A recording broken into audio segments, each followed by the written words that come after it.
कन्हैया बार बार गोपियों की मटकी फोड़ दिया करते थे, जिससे परेशान होकर गोपियाँ उनकी शिकायत यशोदा मैया से कर देती थी।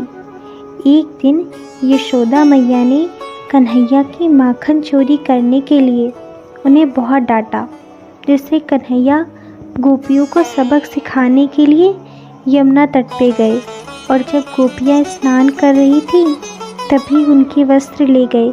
गोपियाँ कहने लगी, हमारे वस्त्र किसने लिए? तभी कन्हैया सामने आ गए। गोपियाँ कहने लगी, लज्जा नहीं आती हमारे वस्त्र चुराते हुए? कन्हैया कहते हैं, आप लोगों को इस तरह से यमुना जी में स्नान नहीं करना चाहिए, आपको अपने घर में ही स्नान करना चाहिए।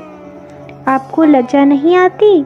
और मैया से मेरी शिकायत भी करती हो कि तेरो लाला चोर है और मेरे मित्रों को भी माखन खाने नहीं देती हो। गोपियाँ कहती हैं, पहले हमारे वस्त्र दे दो कन्हैया।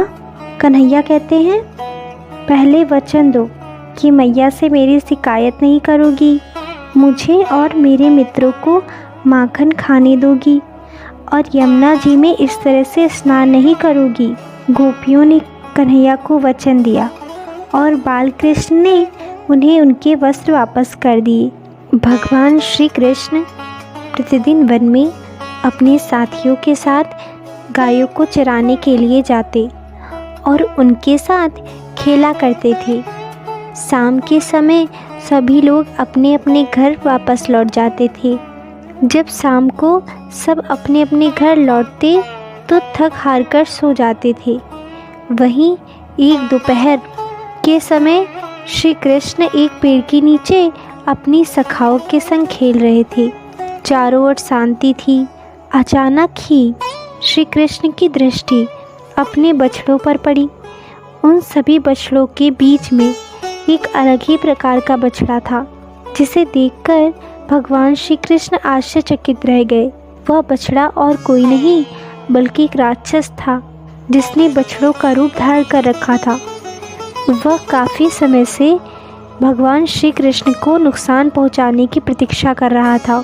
गायों के बछड़े का रूप धारण करने के कारण ही उस असुर का नाम वत्सासुर पड़ गया था।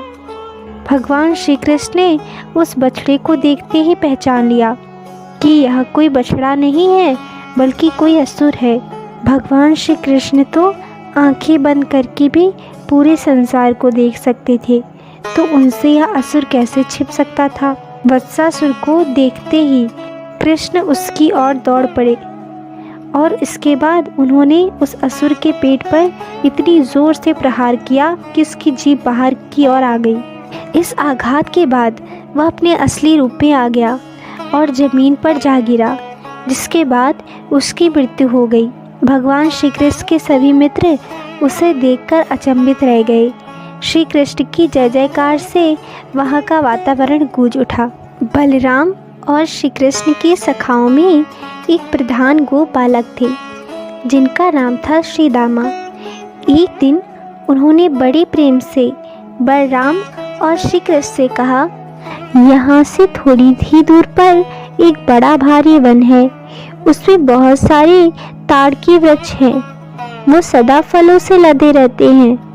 वहाँ धेनु नाम का दुष्ट दैत्य भी रहता है, उसने उन फलों को खाने पर रोक लगा रखी है। वह दैत्य गधे के रूप में रहता है।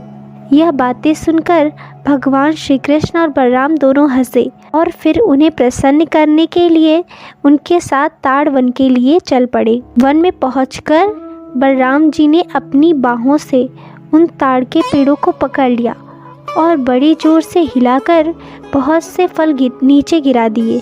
जब गधे के रूप में रहने वाले दैत्य धेनुकासुर ने फलों के गिरने का शब्द सुना, तब वह बलराम की ओर दौड़ा। बलराम ने अपने एक ही हाथ से उसके दोनों पैर पकड़ लिए और उसे आकाश में घुमाकर एक ताड़ के पेड़ पर दे मारा। घुमाते समय ही उस गधे के प्राण पखेरु उड़ गए। उसकी यह गति को देखकर उसके भाई बंधु अनेक गधे वहां पहुंचे।